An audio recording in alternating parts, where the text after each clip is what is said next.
사랑하는 나눔 가족 여러분, 오늘 말씀은 세례 요한의 등장과 그의 사역에 관한 내용입니다.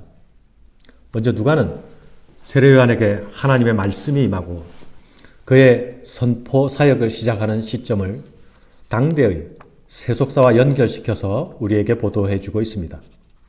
3장의 첫 문단 2절은 동시대의 정치 지도자와 종교 지도자의 이름을 거명함으로써 당시의 정치적, 종교적 배경을 그려볼 수 있게 합니다.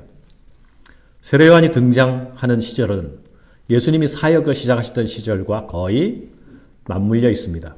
시간적으로는 아주 조금 세례 요한이 먼저 등장합니다만 이 시점이 그리스도의 사역이 시작되는 역사적 공의의 시점이기도 합니다. 당시 로마는 티베리우스 황제가 다스리던 시절이었습니다. 팔레스타인은 4개의 지역으로 분할되어 통치가 이루어졌습니다. 유대와 사마리아 지역은 빌라도가 로마에서 파견된 총독으로 다스리고 있었고, 다른 3개 지역은 로마에서 책봉된 분봉왕들이 다스리고 있었습니다. 헤롯의 아들들이죠. 갈릴리 지역은 헤롯의 안티파스가 분봉왕으로, 이두로의 드라고니스는 헤롯의 이복 동생인 빌립이, 또 아빌레네는 요단강의 동북쪽에 있는 지역인데 루사니아가 다스리고 있었습니다. 당대의 종교 지도자인 대제사장은 안나스와 가야바가 복수로 소개되고 있습니다. 하지만 가야바가 현직 대사장이었고 안나스는 전직 대사장이었지만 여전히 막강한 영향력을 행사하고 있었습니다. 거명된 모든 인물들은 당시 세상을 이끌어가던 정치 지도자, 종교 지도자들입니다. 이들이 세상의 힘과 권력을 행사했고 이들이 세상을 주도해갔습니다. 그러나 하나님의 말씀은 이들의 통치자들의 궁전으로 임하지 않았습니다. 하나님의 말씀은 빈들에 있는 세례 요한에게 임합니다. 안나스와 가야바가 대제사장으로 있을 때에 하나님의 말씀이 빈들의 사가랴의 아들 요한에게 임한지라. 이 말씀은 구약의 선지자들의 소명을 소개할 때에 나타나는 형식과 흡사하죠. 누가는 이 형식을 사용함으로써 세례 요한을 하나님이 보내신 선지자로 드러내려 하고 있습니다. 하나님의 말씀이 빈들에 임했습니다. 빈들이란 황무지를 가르치는 말이 아닙니까? 광야를 가르치는 말이 아닙니까? 그러나 이 빈들이란 단순히 장소, 물리적인 장소를 의미하는 것을 넘어서죠. 이 빈들이란 말씀은 이사야 40장 3절의 말씀, 그 말씀에서 약속된 광야에서 외치는 자에 대한 말씀이 지금 여기서 성취되고 있다는 것을 보여줍니다. 빈들에서 임한 말씀은 죄사함을 받게 하는 회개의 선포로 이어지죠. 하나님께서는 하나님 나라의 임함에 앞서서 회개의 자리로 자기 백성들을 이끌어 가시는 것입니다. 요한이 요단강 부근 각처에 와서 죄사함에 받게 하는 회개의 세례를 전파하니 이어지는 말씀은 요한의 사역이었던 죄사함을 받게 하는 회개의 세례, 이것은 이사야 40장 말씀의 성취인 것으로 증언됩니다. 선지자 이사야의 책에 쓴 바 광야에서 외치는 자의 소리가 있어 이르되 너희는 주의 길을 준비하라. 그의 오실 길을 곧게 하라. 모든 골짜기가 메워지고 모든 산과 작은 산이 낮아지고 굽어진 것이 곧아지고 험한 길이 평탄하여질 것이요 모든 육체가 하나님의 구원하심을 보라 함과 같으니라.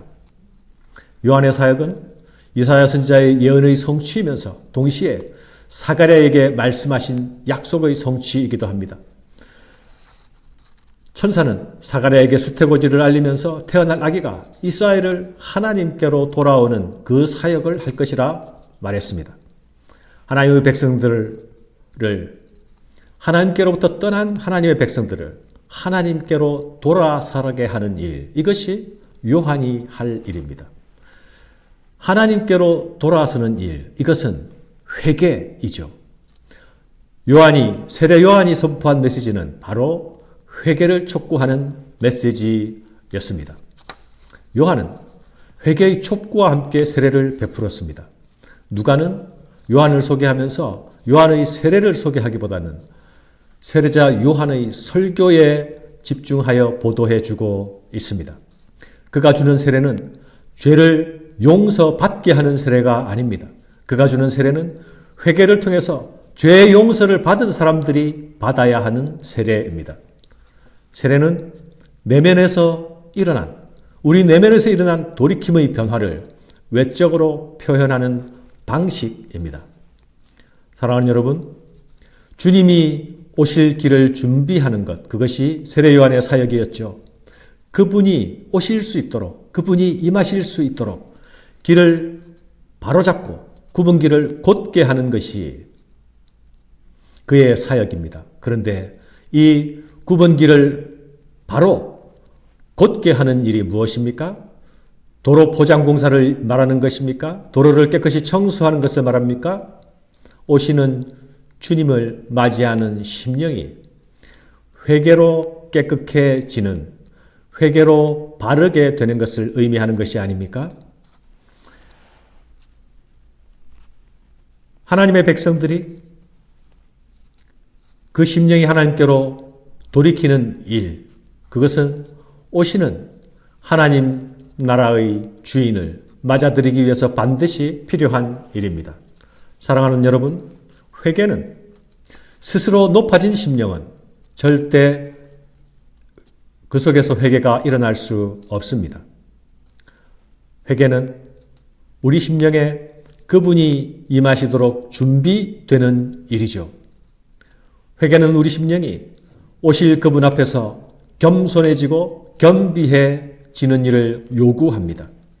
이것을 이사야는 굽고 험한 길이 평탄해지는 것이라 말했습니다. 사랑하는 여러분, 누가 그리스도를 영접할 수 있습니까? 누가 오시는 구원자 예수를 그리스도로 받아들일 수 있겠습니까? 아브라함의 자손이라는 종교적 혈통이 그를 구원에 이르게 할 수 있습니까? 기억하십시오. 하나님 나라는 회개를 통해서만 들어갈 수 있는 나라입니다. 요한은 자신이 당연히 구원을 받을 줄로 생각하는 자들을 향해서 독사의 자식들아 라고 꾸짖고 있지 않습니까? 이 독사의 자식들이라는 말은 유대인들이 구원 없는 이방인들을 향해 사용하던 말이었습니다. 그러나 요한은 회개에 합당한 열매가 없는 자들을 향하여서 독사의 자식들아 라고 부르고 있습니다. 사랑하는 여러분, 회개는 내가 지금까지 걸어가던 방향이 틀렸다는 것을 인정하고 돌아서는 일입니다. 회개는 내가 가던 길을 멈추고 하나님께로 다시 돌아가는 것입니다. 회개는 내가 스스로 나의 주인이 되어서 살던 삶을 후회하고 인정하며 멈추고 돌아서는 일입니다. 그것은 하나님을 향한 완전한 무장해제요, 완전한 항복입니다. 하나님이 전적으로 옳으셨음을 인정하는 행위입니다. 회개는 해도 그만, 안 해도 그만한 일이 결코 아닙니다. 요한은 이렇게 선언하고 있습니다. 이미 도끼가 나무 뿌리에 놓였으니 좋은 열매 맺지 아니하는 나무마다 찍혀 불에 던져지리라. 심판이 예비되어 있습니다. 회개만이 예비된 심판을 피할 수 있는 길입니다. 사람들이 요한에게 묻습니다. 그러면 우리가 무엇을 해야 하겠습니까? 요한은 대답합니다. 대답하여 이르되 옷 두 벌 있는 자는 옷 없는 자에게 나눠줄 것이요 먹을 것이 있는 자도 그렇게 할 것이니라 하고, 세리들도 세례를 받고자 하여 와서 이르되 선생이 우리는 무엇을 하리이까 하매 이르되 부과된 것 외에는 거두지 말라 하고, 군인들도 물어 이르되 우리는 무엇을 하리이까 하매 이르되 사람에게 강탈하지 말며 거짓으로 고발하지 말고 받는 급료를 족한 줄로 알라 하니라. 사랑하는 여러분, 회개는 내면에서 일어나는 심령의 대변혁이 아닙니까? 요한은 이 심령의 변화가, 내면에서 일어나는 일이 내면에서 그치지 않고 삶의 윤리와 실천의 장에서 나타나야 비로소 그것이 진정한 회개라고 말하고 있습니다. 내 자신이 굽은 심령이요, 내 자신이 스스로 높아진 심령이었다는 것을 어떻게 알 수 있습니까? 나와 소유와의 관계에서 단적으로 드러납니다. 내가 내 삶의 주인이란 증거가 자비와 긍휼이 없는 소유, 사랑 없는 소유에서 나타납니다. 내가 하나님의 통치자가 아니라 소유의 통치를 받고 있다는 것이 다른 이의 고통을 보면서도 나의 탐욕의 지배를 그치지 않는 것에서 나타납니다. 사랑하는 여러분, 내게 주어진 세리의 권력, 군인의 권력이 하나님이 아니라 나를 섬기는 데 사용되는 것은 내가 하나님의 다스림, 그분의 통치 밖에 있다는 것을 스스로 드러내는 일이 아닙니까? 사랑하는 여러분, 우리는 회개에 합당한 열매를 맺어 가고 있는 사람들입니까? 입술의 고백만으로 충분하지 않습니다. 삶의 고백과 회개의 열매로 주님께 나아가고 있습니까? 혈통과 형식에 의지하여 스스로 안전하다고 자위하고 있지는 않습니까? 회개에 합당한 열매로 변화된 삶의 증거가 우리 삶 속에 가득한 은혜 임하기를 축원합니다. 감사합니다.